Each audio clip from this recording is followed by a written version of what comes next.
What inspired you to write this book at this time?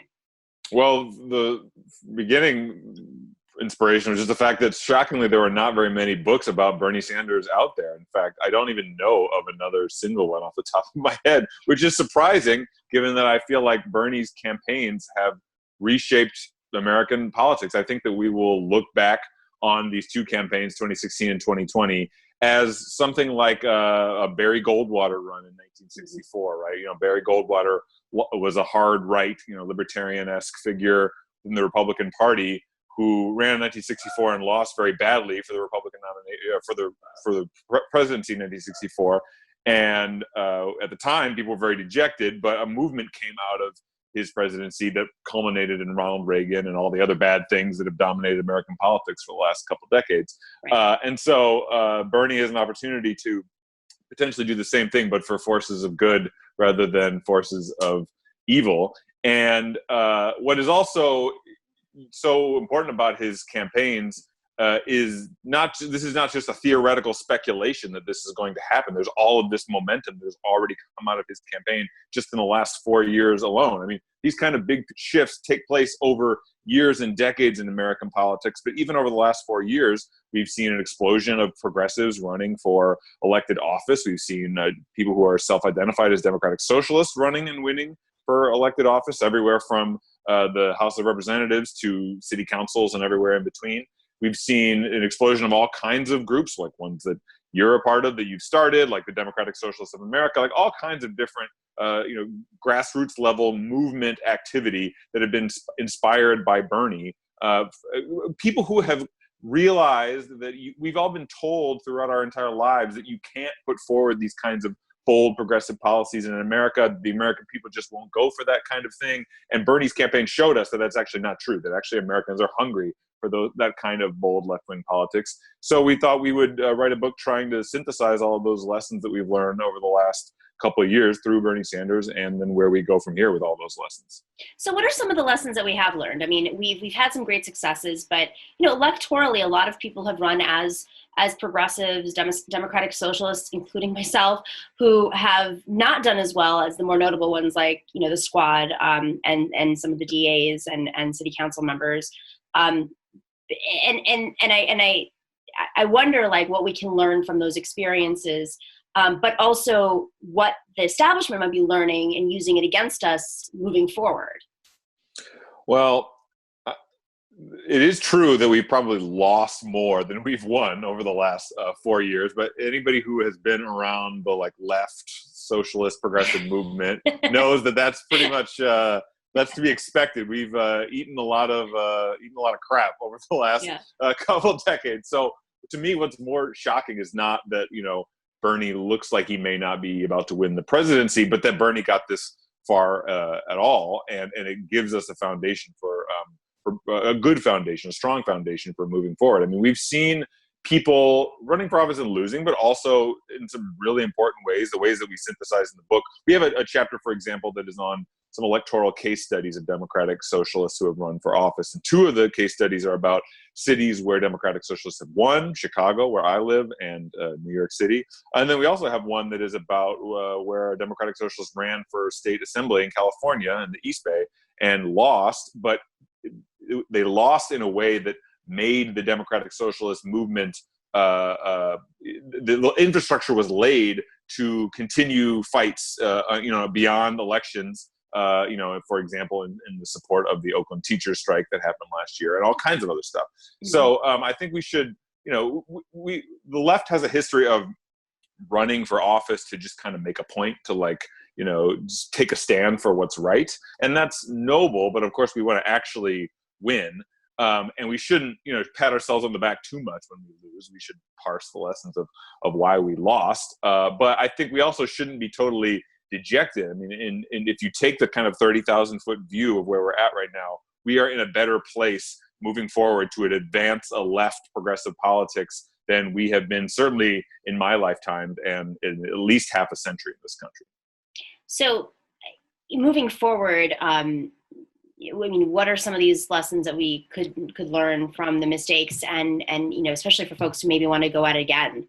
Somebody like a Jacobin Beckles or, Tiffany Gaban or any of these Right. candidates who got close or got a lot of attention, but could go again, or new candidates. I mean, we're entering a new landscape too, because I mentioned the establishment.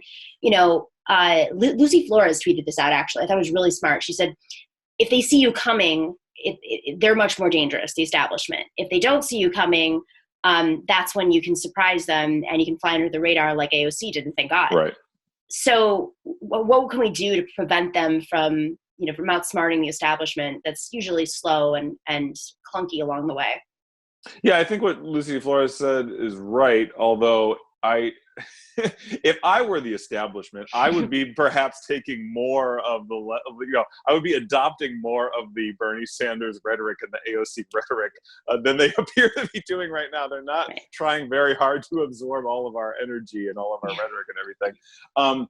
But we've certainly seen, as I said, that Americans actually are hungry for a different kind of politics in this country, and people who want to tell you that, we would like to do all this progressive stuff, but people just won't go for it. I mean, they're selling you a bill of goods. Like, that's not actually true. We won't win every single time that we run progressive campaigns, and the rhetoric that a successful progressive campaign will look like obviously differs depending on the context that you're in. But the last couple of years should give lie to this idea that you can't run on bold progressive. I mean, we're winning the war of ideas. I mean, Medicare for all. We see these polls that show that a majority of Republicans, in some cases, even back Medicare for all. That was before the coronavirus crisis, in which now there are polls that are showing that the support for Medicare for all is higher than it's ever been. And Donald Trump was playing with it today on Twitter. Exactly, yeah. I mean, Donald Trump is ahead of the curve, and Joe Biden's still like, well, wait.